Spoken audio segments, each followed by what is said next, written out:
आज़ाद समाज पार्टी के अध्यक्ष चंद्रशेखर ने मुजफ्फरनगर में खतौली थाना क्षेत्र के पलड़ी गांव का दौरा किया और वहां दलित समाज के युवक सनी की हत्या के बाद पीड़ित परिवार से मिलकर सांत्वना दी। 6 दिन पहले पलड़ी गांव में कुछ लोगों ने सनी की पीट कर हत्या कर दी थी। इस मामले में पुलिस ने 3 आरोपियों को गिरफ्तार किया है, जबकि पीड़ित परिवार ने 7 लोगों के खिलाफ नामजद शिकायत दर्ज कराई है।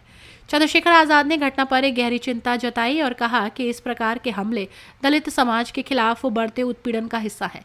उन्होंने सरकार से मांग की कि दोषियों के खिलाफ कठोर कार्रवाई की जाए और परिवार को न्याय मिले। चंद्रशेखर समाज ने मीडिया से बातचीत की और कहा कि हमारे समाज के लिए ये अत्यंत दुखद और निंदनीय घटना है। हम पीड़ित परिवार के साथ हैं और इस मामले में पूरी कार्रवाई की जाएगी। ये केवल एक हत्या नहीं बल्कि समाज के दबे कुचले वर्ग के अधिकारों पर हमला है। चंद्रशेखर आजाद के इस दौरे को लेकर पलड़ी गांव के लोगों में उत्साह था, जिन्होंने उनकी आवाज को समर्थन दिया और न्याय की उम्मीद लगाई। जी देखो, मैंने आपसे पहले भी कहा और अब फिर कह रहा हूँ, जिसका जाता है उसी को पता होता है। क्योंकि मैंने ये काम अपने कंधों पे उठाया है कि जहाँ भी किसी के साथ अन्याय होगा वहाँ हम लोग जाके उसकी मदद करेंगे। इसीलिए मैं इस परिवार के आंसू पोंछने के लिए यहाँ आया हूँ।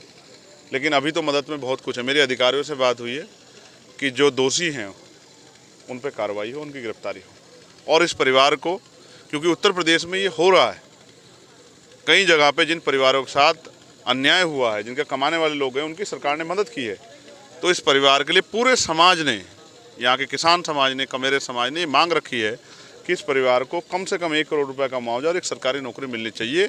क्योंकि ये परिवार तभी अपने पैरों पर खड़ा रह पाएगा जिनका कमाने वाला व्यक्ति चला गया। यहाँ कुछ लापरवाह अधिकारी भी हैं जिन्होंने अपने पदों का दुरुपयोग किया, जिन्होंने जनता में जो विश्वास है उस विश्वास को कमज़ोर करने का काम किया, पुलिस की छवि पर दाग लगाया। ऐसे अधिकारी जो जनता से दुर्व्यवहार करते हैं, मैं यहाँ के वरिष्ठ पुलिस अधीक्षक से, यहाँ के जिलाधिकारी से और जो संबंधित अधिकारी उनसे कहूँगा, और मैं खुद वार्ता भी करूँगा कि ऐसे अधिकारियों को सस्पेंड करके और उन पर कार्रवाई करनी चाहिए विभागीय, जो तनख्वाह तो जनता से के लिए लेते हैं, जनता के टैक्स से, और काम अमीरों का करते हैं, जनता काम नहीं करते। ऐसे अधिकारियों पे भी उनको चिन्हित करके कार्रवाई की जाए, उनकी कार्यशैली पे भी, और उनको भविष्य में इस तरह के चार्ज से भी रोकना चाहिए। उनकी असल जगह जो है जेल में, उनको जेल में रखना चाहिए। पुलिस ने 10 दिन का समय मांगा है, आपने आज 10 दिन, तुम्हारे 11 दिन मांगा। हाँ, अगर 10 दिन में, जो कि उपयुक्त है, उन्होंने ही मांगा आपके सामने, मैंने जबरदस्ती तो नहीं की। उन्होंने कहा कि हम 7 से 10 दिन में गिरफ्तारी कर देंगे। मैंने उनसे कहा कि 10 दिन तक आप गिरफ्तारी कर दो, वरना 11 दिन अगर मुझे ऐसा लगा कि आप किसी के दबाव में ये कार्य नहीं आगे बढ़ा रहे हो, तो फिर मुझे अपने लोगों की आवाज़ उठाने के लिए, फिर आंदोलन के लिए मजबूर होना पड़ेगा। यही एक रास्ता है मेरे पास। भाई हम आप समझिए, आज यहाँ हज़ारों लोग पहुँचे थे, मुझे उम्मीद भी नहीं थी, मुझे नहीं पता था इतनी बड़ी शोक सभा है। लेकिन ये सब लोग इसलिए पहुँचे क्योंकि 21 साल के एक नौजवान की हत्या कर दी गई है षड्यंत्र करके। और इस तरह के गिरोह यहाँ जो हैं वो सक्रिय हैं, लेकिन पुलिस उनको पकड़ने में और उन पर कार्रवाई करने में उनके आगे बेबस नज़र आ रही है। ये क्या कारण है? मुख्यमंत्री तो कानून व्यवस्था का बहुत जो है गुणगान करते हैं। ये कानून व्यवस्था है जिसमें 21 साल के एक नौजवान को गिरोह बना के मार दिया जाता है?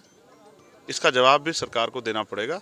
हम लोग इतनी आसानी इस मामले को नहीं छोड़ेंगे। जब सेशन चलेगा, हाउस चलेगा, हम पार्लियामेंट में इस मामले को उठा के, और जिन कमेटियों में मैं हूँ, उन कमेटियों के जरिए जो है ऐसे लापरवाह अधिकारियों पर कार्रवाई के लिए हम लोग लिखेंगे।